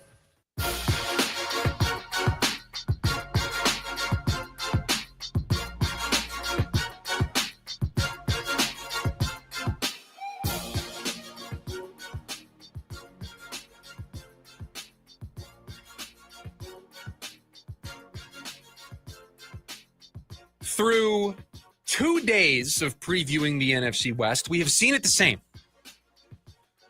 We saw quarterbacks the same. We saw coaches the same. I'm wondering if we will see today's group the same, because we are previewing the wide receivers today in the NFC West. The way this works, if you're just joining us, just tuning in, you missed this over the last couple of days. We are power ranking each position group in the NFC West, ranking them from 1 to 4. You finish first in the rankings, you get 1 point. You want the least amount of points when this is all said and done. You want this to be like a golf score. 4, you get 4 points. You don't want that. And we've seen it the same way each of the last 2 days. And correct me if I'm wrong, producer Evan, but it's been the same 4 teams in the same order. It has been LA 1, San Francisco 2, Arizona 3, Seattle 4 in both the coaching and the quarterback so far. Yeah. Yes. So now, today, we get to the wide receiver group. And during the break, I said to producer Evan, you know what? I think we're going to see this differently. I have my 4 written down here. Do you want to start? Or do you want me to go with my number 4? I can start. Okay. Do you want me to go with 4? I would like you to start with number 4 because I think that's going to be telling to whether or not we agree. Because if we don't agree, since we've agreed the first 2 days, we haven't been put in this situation. But if we agree, we're going to take the 2 teams' positions, add them together, divide by 2, we'll get an aggregate score, and then we'll rank them that way. I think it's the 49ers. You have the 49ers as the worst wide receiver group in the NFC. This was hard. West. This was the hardest position group for me. And I flipped 3 and 4, but I ended up with the Niners at 4. So just to be transparent, to tell you how things stand, their 3 main wide receivers are Brandon Ayuk, Ricky Pearsall, Juwan Jennings. That's their wide receiver 1 through wide receiver 3. Some of the bench options they have DeMarcus Robinson. They have Jordan Watkins, a 4th-round pick from this year. And they have Jacob Cowing, a 4th-round pick from last year from the University of Arizona. And I actually like Juwan Jennings a lot. But Ricky Pearsall, the advanced numbers say what they say, right? He separated less than anybody in football last year. Mm-hmm. Really talented. I like Ricky Pearsall a lot. Really talented. I don't know what it looks like at the NFL level. And so those are numbers that jump out and scare anybody. Sure. And for me, Ayuk just isn't in that next level of what is a number 1 receiver. I don't disagree with anything you're saying. I just think there's a group that's worse. I have the Arizona Cardinals at number 4. And this is going to shock absolutely nobody because what am I going to say they don't have? They don't have a wide receiver 2. They don't have a true Robin to Marvin Harrison Jr.'s Batman. We've tried to convince ourselves that they have a Batman and Robin, just Trey McBride and Marvin Harrison Jr. It's kind of doing some heavy lifting there. But in their wide receiver room specifically, I can't put Trey in this conversation. I'm just looking at this room. I've got a sophomore, Marvin Harrison Jr., that while we think had a better year than most suggest he had last year, still leaves a lot to be desired. Michael Wilson, I'm waiting for anything, really. And Zay Jones, Greg Dortch, those are your three options. I'll take Brandon Ayuk as a wide receiver 1 over Marv right now. Right now, I'll take Brandon Ayuk, and I like the combo of Ricky Pearsall and Juwan Jennings and their skill set and what they offer a whole lot more than Zay Jones, Greg Dortch, and Michael Wilson. So for me, it came down to, and I went back and forth. I pretty much just switched the Niners and the Cardinals. Do you have the Cardinals 3? So I have the Cardinals 3. Because I don't think there's any other way to put these teams. And I think when you look at the Cardinals, I looked at their receiver room, and it came down to Brandon Ayuk versus Marvin Harrison. I just think, for me, the ceiling is higher on Marvin Harrison. Marvin Harrison could have 1,400 yards this year, and I would not be surprised. If Brandon Ayuk has 1,400 yards, I'm going to be surprised. That's what it came down to. That's fair. I just think the raw talent of the depth of the group after the wide receiver 1s is better in San Francisco than it is in Arizona. So that's the difference for me. I'm taking the whole room into account. I think the ceiling of the wide receiver 1s is a fair point, but what's the ceiling of Ricky Pearsall and Juwan Jennings compared to Michael Wilson and Greg Dortch, or Michael Wilson and Zay Jones? I think it's higher. I don't think it's by much. No, but that was the difference for me. So that's going to put us in a weird spot because we have them both flip-flop. So they're both going to be 3.5 point totals. So I think they're just going to tie for 3. They are. I think that's the way it's going to work. Who do you have at number 2? Number 2, I have Seattle. Okay, so I agree here. So we have the top 2 the same. I have Seattle 2 and the Rams 1.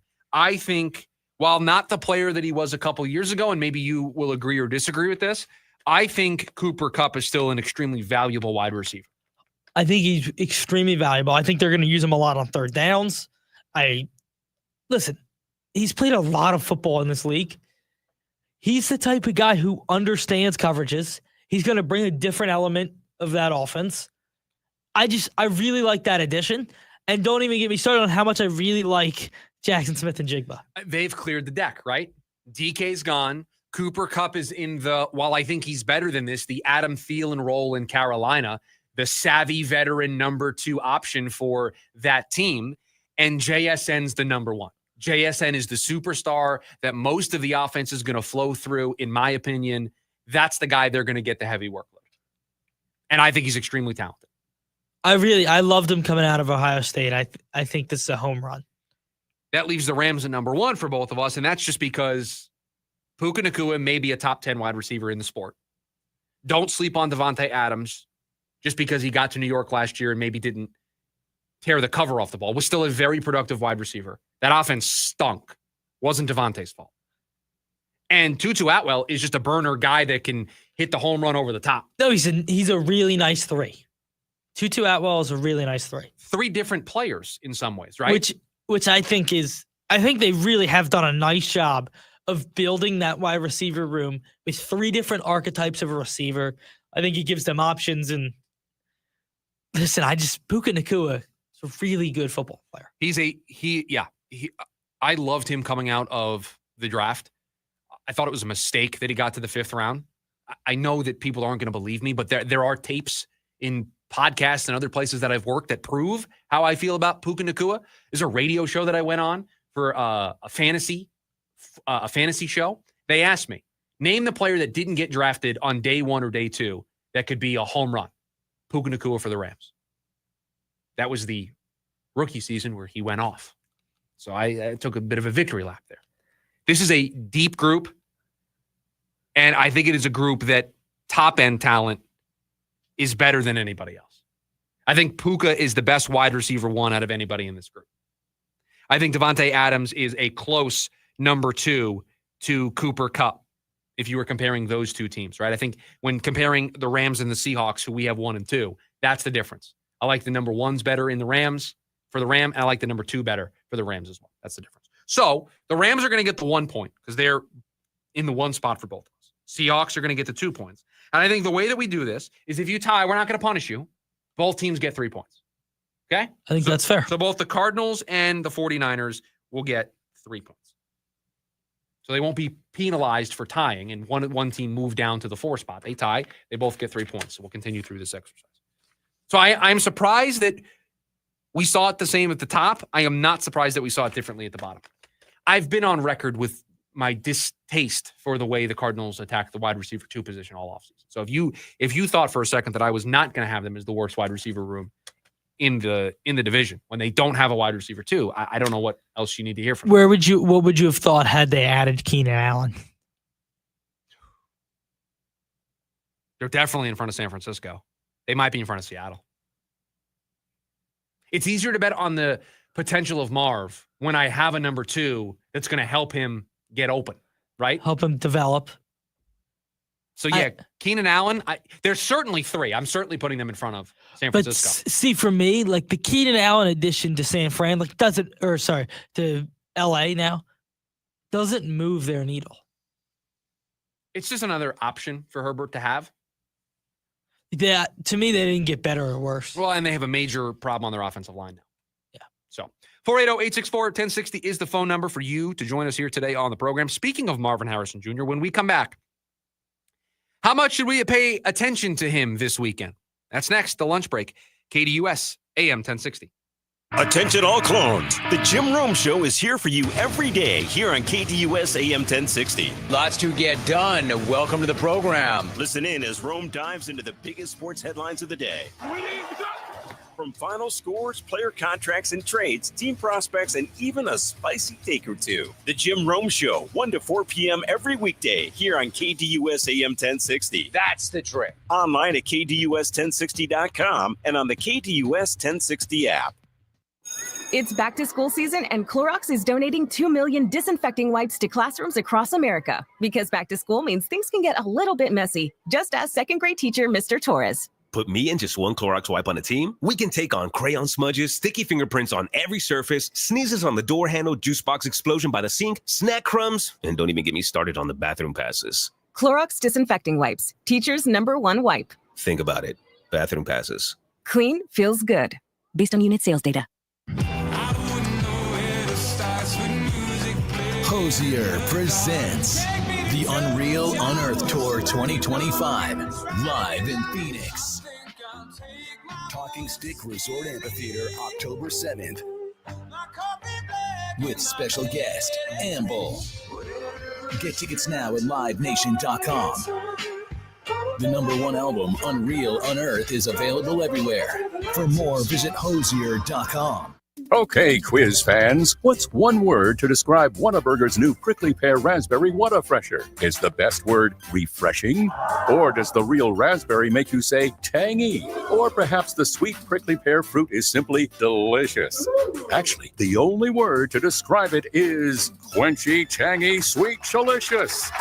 And that may sound like 4 words, but we used hyphens. Introducing new Whata-Freshers from Whataburger. Whataburger. Available for a limited time. Every day begins with the promise of something new, a new perspective, a fresh start. At Banner Health, right here, right now, we're pioneering new ways to treat cancer with our own immune systems. We're among the first to treat Parkinson's with the patient's own cells. And we're a world leader in artificial heart implantation, all while training over 1,300 doctors every year. Impressive, right? It's just another Banner day. Banner Health. We're chatting with our guest, always safety first, 811 Megaphone Man. Call 811 before you dig. You never stray from your mission of letting homeowners, landscapers, and excavators know you should always call 811 before you dig. Call 811. Call for both small and big jobs. And 2 working days in advance? 811. Any parting words? And I'm guessing they will be. Call 811 before you dig. Brought to you by Southwest Gas. 811. Hi, Luis Gonzalez here. Want to bet? Feel the thrill of Casino Arizona with 1,400 of the hottest slots and nonstop table game action. We make winners, no experience necessary. Join us for the best bingo in the valley with daily sessions. Indulge in all-you-can-eat Eagles buffet or enjoy fine dining experience at the award-winning Choya Steakhouse. Enjoy top-notch local entertainment, tribute bands, and viewing parties at CAZ Sports Bar, just off the 101 in McKellips. Casino Arizona, uniquely Arizona. Ready to tackle each morning with the best sports information coming at you? I'm going to take a logical approach. Get that weekday mornings on KDUS AM 1060 from 6 to 9 a.m. with the Dan Patrick Show. Dan Patrick, the Danettes, sports icons, sports legends, celebrities, poll questions. The Dan Patrick Show has it all. It's a crapshoot. Be sure to lock your dials to AM 1060 or 100.7 HD2 from 6 to 9 a.m. Mornings just got better. This story is about us.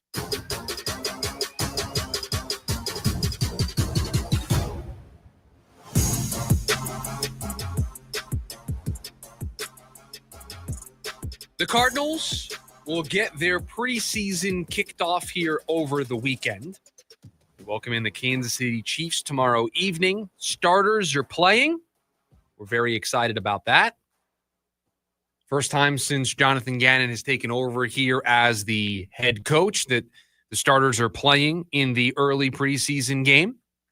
Playing it all in the preseason, other than Marvin Harrison Jr. for a couple of snaps last year. And speaking of Marv, that's who I want to talk about right now, because there's a lot of focus on him going into his second year because of how important he is to the offense. There's a lot being talked about with Marv because his rookie year missed the mark for many people comparatively to other first-round rookie wide receivers.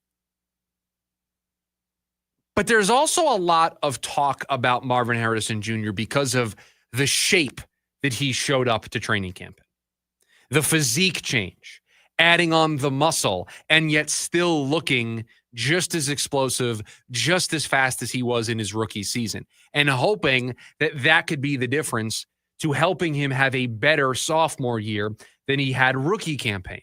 And so that leads me to wonder, how much should we be paying attention to Marv this weekend, if and how much he plays? And I say if because I know the starters are playing, but it wasn't that long ago that Marv was dealing with the knee. Now, he's been back at practice. He's been practicing the last couple times out as training camp broke yesterday.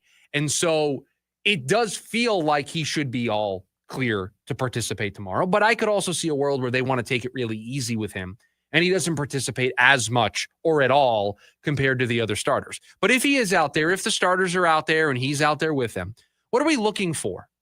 And this isn't so much as a results thing, how many targets he gets, what he does with those targets, does he catch a touchdown? I think it's how he moves in game speed. He added on all that muscle, changed his physique a little bit. Does he still move as fast, or does he lose a step? Because now you're making a trade-off.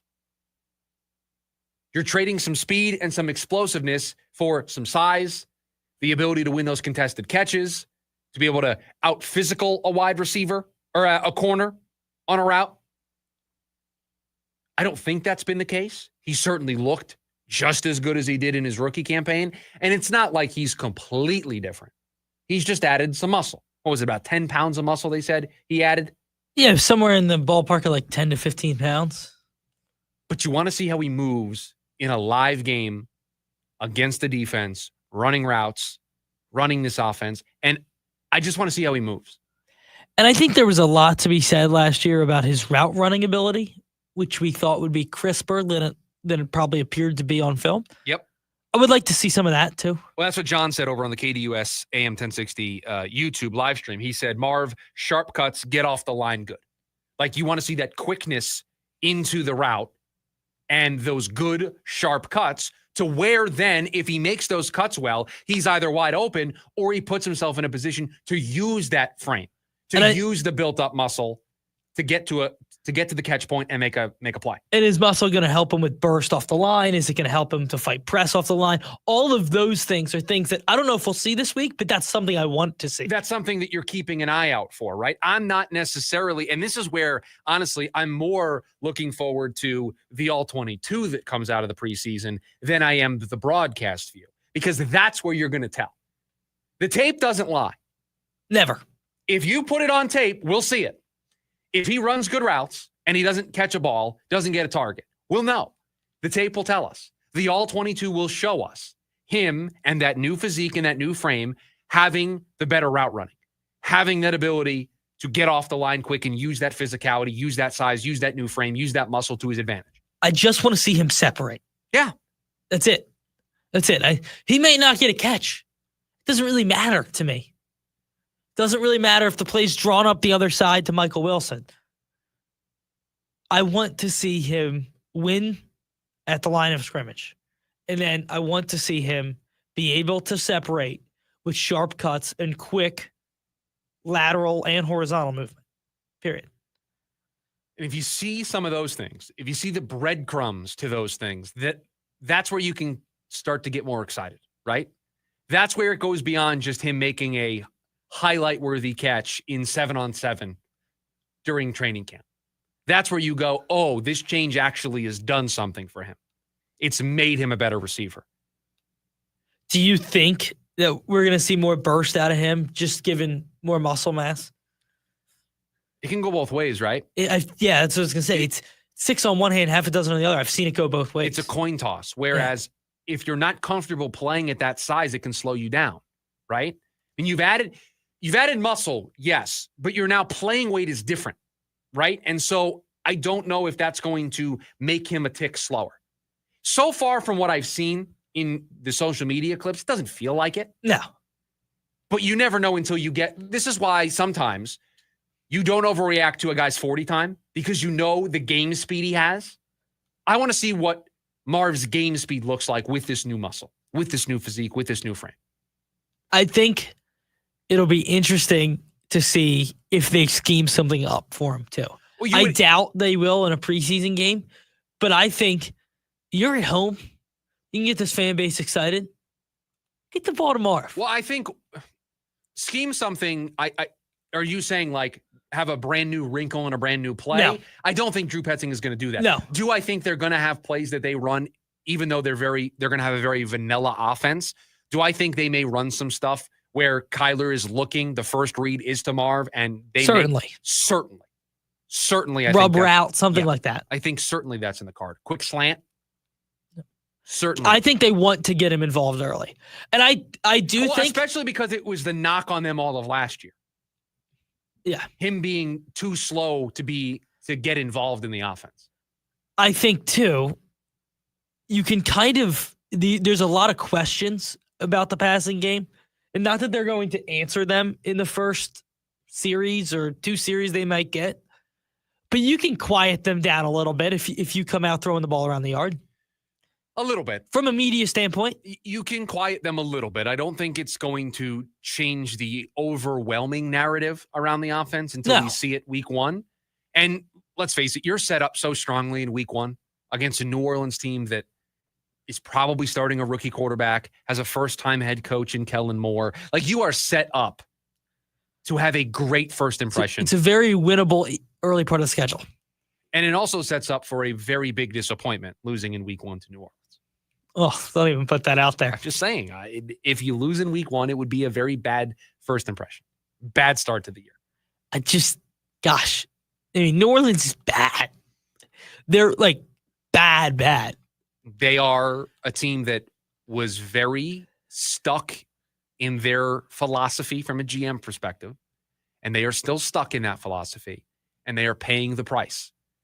They are the cap is fake. Everybody points at the Saints as to why the cap is fake. No, the Saints are the proof why the cap is real, because all of those restructures that they did, all of that maneuverability that they opened up a new credit card and they balance transferred and got rid of the old credit card.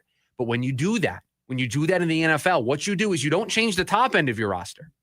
You change the depth of your roster. You change players 35 through 53 on your roster. And that's where they've lost. They don't have any depth. They don't have any quality on their depth chart. They're top heavy. They've been top heavy for a half decade, if not longer. And they just keep digging the hole. It's sets up nicely for the Cardinals in week 1. And That's all I'll say. I go back to this, like, I can't believe that was the job Kellen Moore took. It is surprising that that's the one that he wanted. 480-864-1060 is the phone number for you to join us here today on the program. One more before we are out of here into the weekend. It is the leftovers. All of the stories that we didn't get to throughout the course of the show today, we will get to them on the other side. It's the lunch break, KDUS, AM 1060. Join in on the Sports Zoo on your ride home from work with Dave Rooster Bierstein. Join Rooster as he lays down what's happening around sports and makes it clear what's on his mind. Oh, my. Catch the day's craziest stories and some of the latest numbers from the sports books across the valley. The Sports Zoo with Dave Rooster Bierstein. Yeah, I think that's kind of a wild option. Weekdays 5 to 6 p.m. on KDUS AM 1060 and on the KDUS 1060 app. Class is back in session, and so is Phoenix Rising. Celebrate the start of the school year on Saturday, August 23rd at 7:30 p.m. as Phoenix Rising takes on Colorado Springs in the back-to-school match. It's a night for students, families, and fans of all ages to come together and kick off the new season in style. Tickets start at just $15. Grab yours now at phxrisingfc.com. New school year, same rising energy. Phoenix, are you ready to ascend? Bring me the horizon. USA Ascension Program Part 1. Every sky will build my friend. Taking over Footprint Center, October 2nd, with special guest Crawling from hell. Motionless in White, The Plot in You, and Amira El Fiki. On sale now at livenation.com. Bring me the horizon. Presented by the Big Red Radio. It's the first day of the first grade, and she found a new best friend. It's a laid-back Sunday afternoon you wish would never end. The homemade taste of Bluebell and good friends gathered round. The good old days are being made right now. Open the lid on a carton of Bluebell Homemade in the Shade, and you'll have it made, so to speak. It's a combination of our top-selling homemade vanilla ice cream with a swirl of rich chocolate fudge sauce. Enjoy an instant classic. The good old days are being made right now. The good old days are being made right now.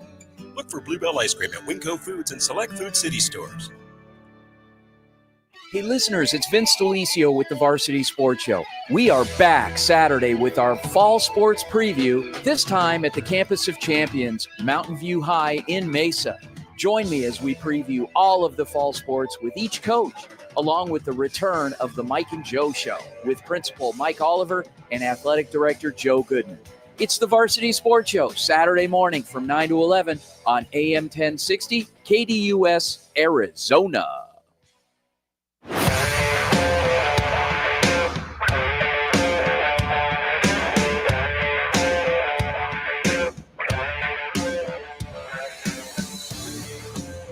Back to wrap up today's edition of the program. We're on KDUS AM 1060. We've got the leftovers, all the stories that we didn't get to throughout the course of the program. Producer Evan has them all. Take it away, my friend. What do you got for us today? First, I think I asked you this question in the morning meeting. Okay. Well, I told you I had a wedding this weekend. Okay. Oh, we're doing this again. I think this is a mistake. We had a phone call about this with a friend. He is on your side. I am not. But we can take this to the airwaves. So I want to read you the thing, okay? Okay. So I have a wedding this weekend for a college friend, somebody I used to be very close with, honestly just haven't seen very often since graduating. But still invited to the wedding. Yes. The dress code is semi-formal / formal all black attire. Men are welcome to wear a white collared shirt. Okay, so what you just read, hold on. We got to set the stage here. What you just read is verbatim off of the invitation. Yes. That is what they would like you to wear. Yeah. All black. White shirt.